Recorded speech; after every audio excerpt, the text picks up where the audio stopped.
Welcome to Scary Stories. We got two different Dogman accounts in this one episode. The Dogman in the basement and the personal trainer Dogman. Dear Scary Stories NYC. When I was young, there was a guy I'll call Jared in my school who pushed me around and ruined my day all the time. He had this way of doing it where nobody ever saw him as the bad guy though. So I would get pushed around, then my girlfriend would leave me for the guy. It was bad in elementary school, but it only got worse until senior year in high school, by which point I was a laughingstock among my classmates. I actually took my second choice of schools for college because Jared was attending my first choice. You ask, why should I care about any of this? Well, I respond, as it turns out, when Jared and I were reunited years afterward, I discovered that old Jay was a part-time dogman. In other words, he had become a full-time werewolf. That's not to say that he was in his werewolf form all the time, but he would change into it at will, and far too often to be safe. I'm getting ahead of myself though. So how did I find out that this dude from my childhood had become a shape-shifting monster? Well, I'll tell you how. When I graduated from a somewhat prestigious college with honors after 4 years, of course, my degree enabled me to almost instantly return to my hometown and find gainful employment as a minimum wage security guard at a gym. I had to sit behind a desk in an office and watch a bunch of little TV monitors, which showed me if there was trouble in any of the gyms or hallways or whatever. If there was a problem, we had almost nothing we could do about it, except call the police. Most of the customers in that gym were bigger than me, and I didn't really want to become involved in their arguments.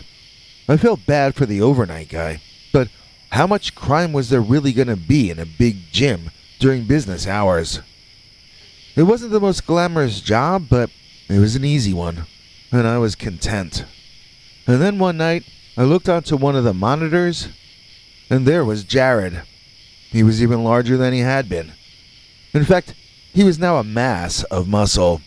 As much as the girls in school had loved him, the women in the gym adored him. It was like he was the sun and they revolved around him. And as we got closer to closing time, and it was only Jared and the two ladies left in that room, he seemed to think that the three of them were in private. They sort of started to get a little more personal with each other, and the two young women seemed to be cajoling him about something. Rolling his eyes, Jared backed away from the two women, and then started to do the strangest breakdance I had ever seen.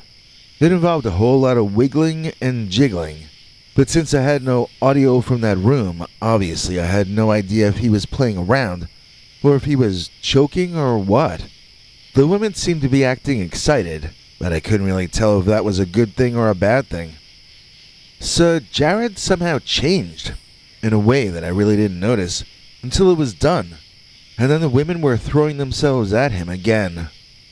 Only now it wasn't the muscle-bound version of the kid I went to school with. Now, it was the muscle-bound and hairy and dog-headed version of the kid that I went to school with. He was a werewolf. He had changed in front of me.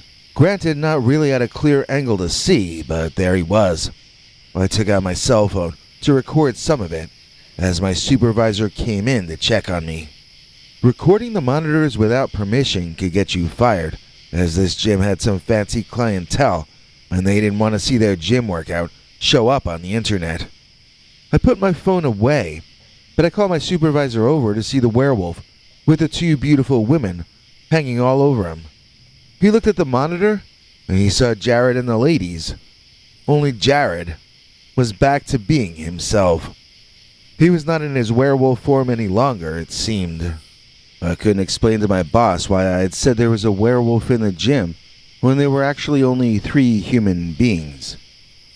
Because he was a complete jerk, my boss made me walk with him over to that gym room to check that there were no werewolves there. Jared recognized me from school, of course, and laughed long and hard about my security guard uniform.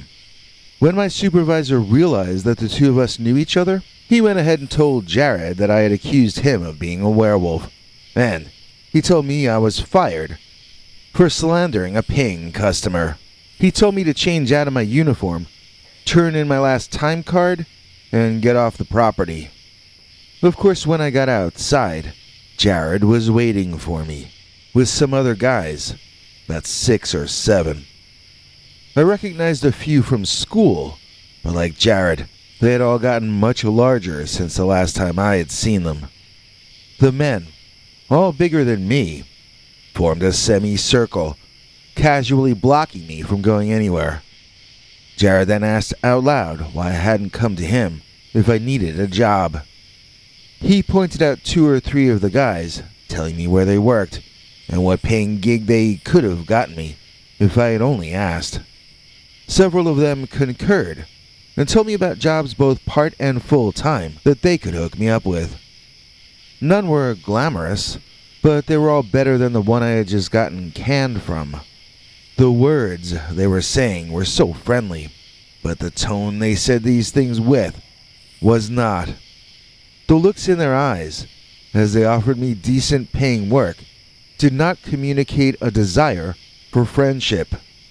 I didn't really understand why it felt as though I were being threatened, but nothing they said could be taken that way, at all. I was too nervous to say anything in response to Jared. I was now a lot more afraid of him than I had been when we were younger. I had no idea what he was going to do next. And what he did was shrug his shoulders and tell me to think about it. He handed me his card and told me don't be a stranger, and I thought they were all about to finally leave. Almost as an afterthought, though, Jared leaned back toward me and quietly suggested that it would be bad manners to keep talking about scary monsters and super creeps. And as he said that, his eyes took on this weird glow, and his face started to look sorta weird. Not wanting to see what I knew was gonna happen next, I burst through a few of them and ran away like a loser as they laughed roughly and mocked me unmercifully. It went on like that for a while, with me refusing their good jobs to work menial tasks. They would seek out each new job I worked, and they would find ways to get me in trouble. They would follow me through supermarkets, letting me see their inhuman werewolf eyes, and keeping me feeling intimidated. I moved to a different state, and initially, I was even using my middle name instead of my first to try to disguise myself. It didn't matter. One day, my doorbell rang, and it was Jared, with 2 beautiful female bodybuilders and a bottle of champagne to congratulate me on moving. The 3 of them opened the champagne and shared it, while I refused to touch any. I silently allowed them their little party, and I listened as Jared assured me that he was genuinely happy for me trying to find a life outside of his shadow. He was vaguely friendly throughout, but as they were leaving, I watched him flash up larger into that other self of his, that terrifying, almost bear-like werewolf entity, and I smelled his deathly breath as he informed me that if I ever talked about him in public, he would come back and bite my head off. Then, he returned to human form and asked me if I knew the closest gas station near the highway. For all I know, the champagne he offered would have turned me into one of those creatures that they are. And the last thing in the world that I would want is to become in any way at all similar to the personal trainer Dogman. The Dogman was a scientist. Dear Scary Stories NYC. I remember a story from when I was a kid that I feel deeply certain did really happen. But as I get older, I seem to have less and less proof to back me up. By now I even find myself wondering how much of it could have been a dream, or maybe two events conflated into one, or one of those other strange things that memories can do for some reason. One time someone suggested the Mandela effect to me, but I don't think we have to go there in this story. For this one, I'm going to ask you to strain your credulity, yes, but not about timelines or alternate parallel realities. In this one, we're going to ask you to strap in and be prepared to wonder: 1.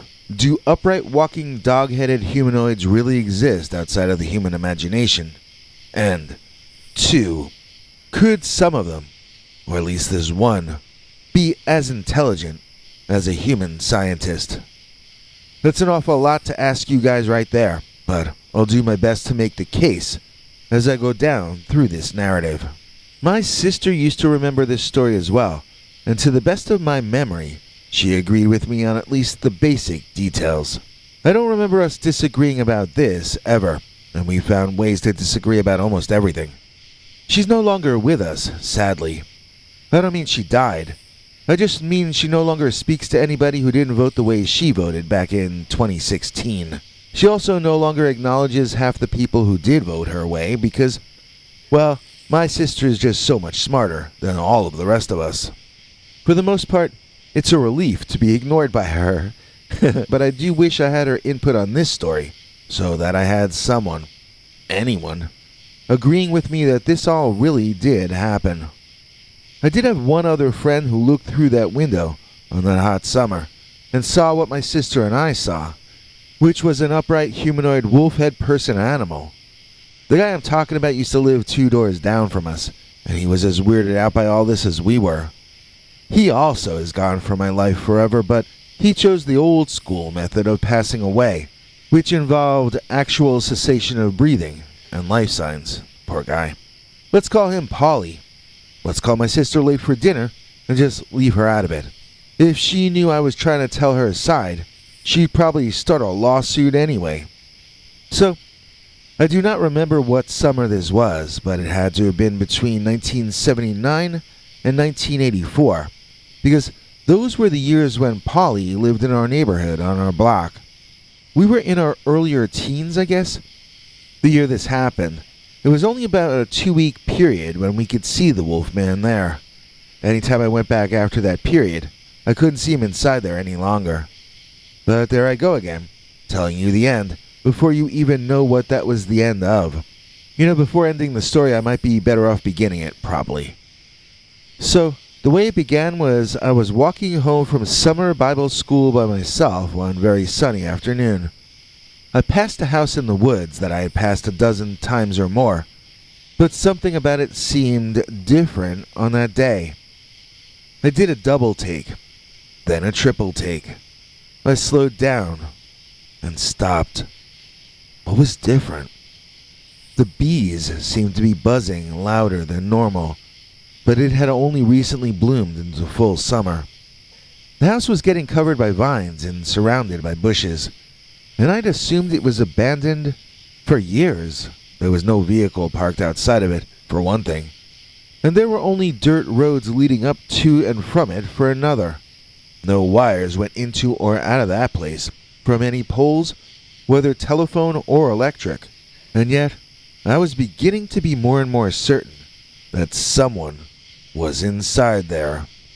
I walked toward the house, and the bee buzzing shifted its sound to more of a car engine kind of a noise, an idling engine. As I got closer to the house, not only did the sound get louder, but I could smell gas exhaust fumes. It was either a car, or possibly an electricity-generating engine running on gas. Whatever it was had to have been around on the other side of the little old house, so I started slowly walking down one side of it, looking around with each step. Most of the windows had drapes covering them inside, and overgrown bushes making it hard to get too close to them outside. After some time, I found a small widescreen rectangular window right at ground level between two big scratchy bushes, and I thought I saw a light flashing from inside there.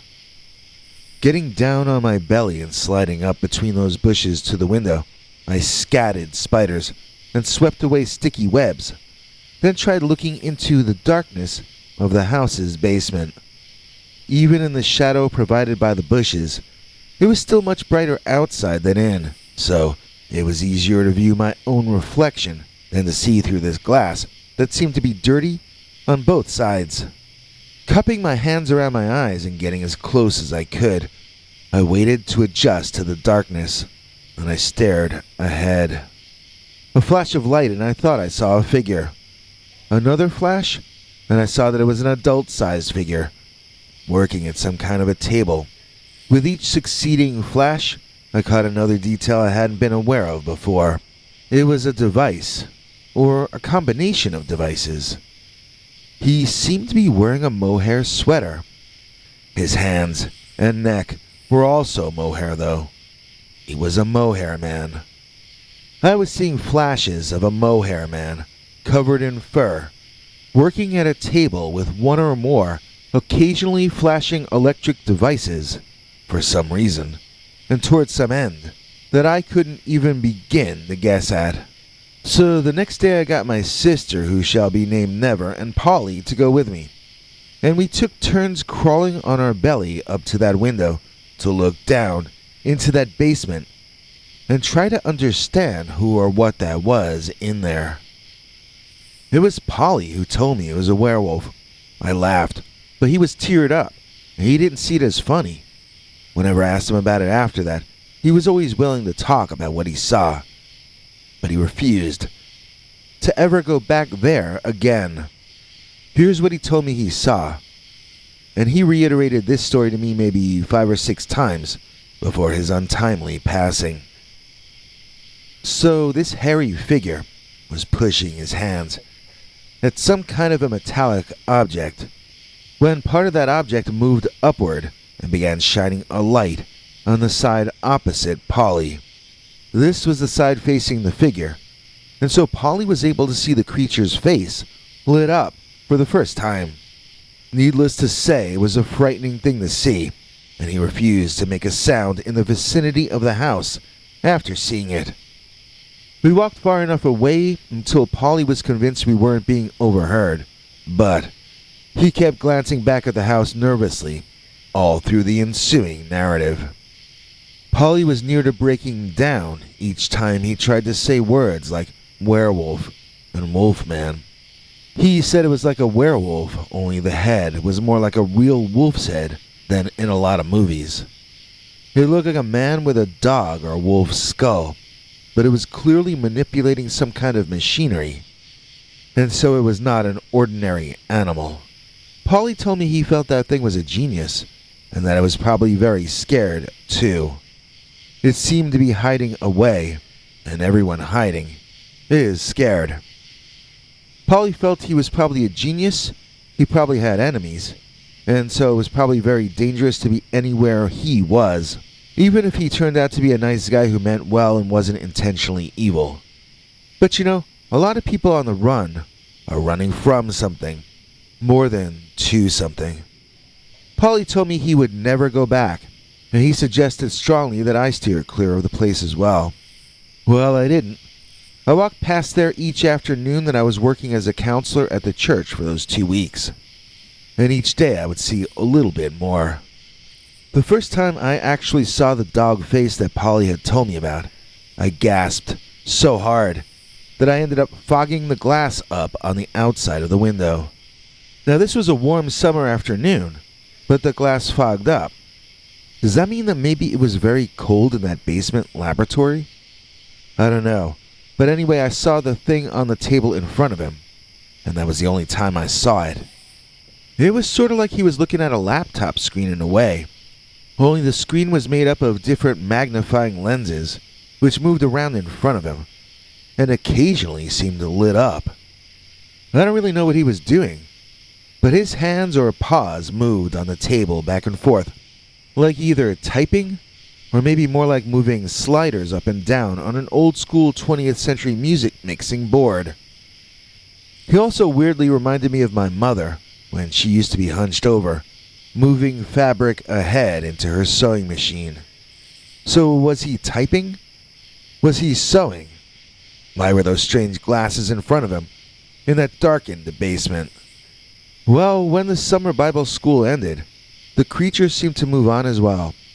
I made a special trip over to the house that one day I told you about before, but I could tell even from a distance that the motor engine was no longer running, and that nobody was staying there any longer, whether they be human or a dogman.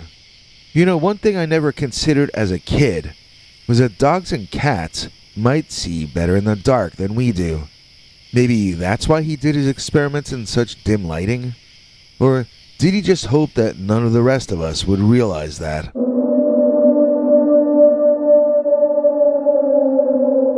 The Dogman was a scientist.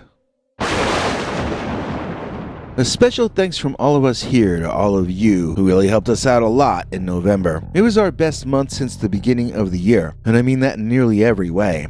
For one thing, we have so many new people to thank that we're at least temporarily bumping CS up to supervising producer so that we can have room to thank more of our newer channel members. Some of you have had to wait 5 or 6 days already to be thanked, which I apologize for. In this episode, we're thanking 2 of our newest channel members, Jeremy Lubey and Scott Holisik. Jeremy and Scott are both 99-cent channel members. Did you know that you can join for that little per month? And that $1 gets you 4 secret uncensored stories a month. Although I'm one behind, I know. I will get caught up, I swear. So anyway, we hope people can afford to join at higher levels, but we love our 99-cent a month members just as much. Even if we don't give them just as much. Here's our That's terrible. Here's our international TV spokesmongrel Henry Lee Dogman to fill in the rest of the deets. Hank. Thanks, Biggie. And thanks to all of you for watching this far. If you liked it, please click like. If you'd like to see more of our work, please subscribe. And also click that bell icon if you'd like to be notified when we put out a new episode. To become an executive producer, you can donate to us through the thanks button under each of our videos or through our paypal.me/PeterBernard209 page. To receive cool perks like secret uncensored Dogman episodes far too wild to ever run on this channel, you can become a YouTube channel member by clicking the join button, or join our PayPal subscribers club at peterbernard.com. Joining either at the $3 a month level or above gets you access to our over 25 hours of secret uncensored Dogman stories available nowhere else. Do you have a scary story about Dogman or some other kind of high strangeness that happened to you? Let us know by emailing us at scarystoriesnyc@gmail.com or by leaving us a voicemail message at 804-LA-SCARY. You may need to call back on that when it cuts off after I think 3 minutes. And if you don't want to do any of that stuff, thank you for simply watching to the end. Good night, and have a scary tomorrow.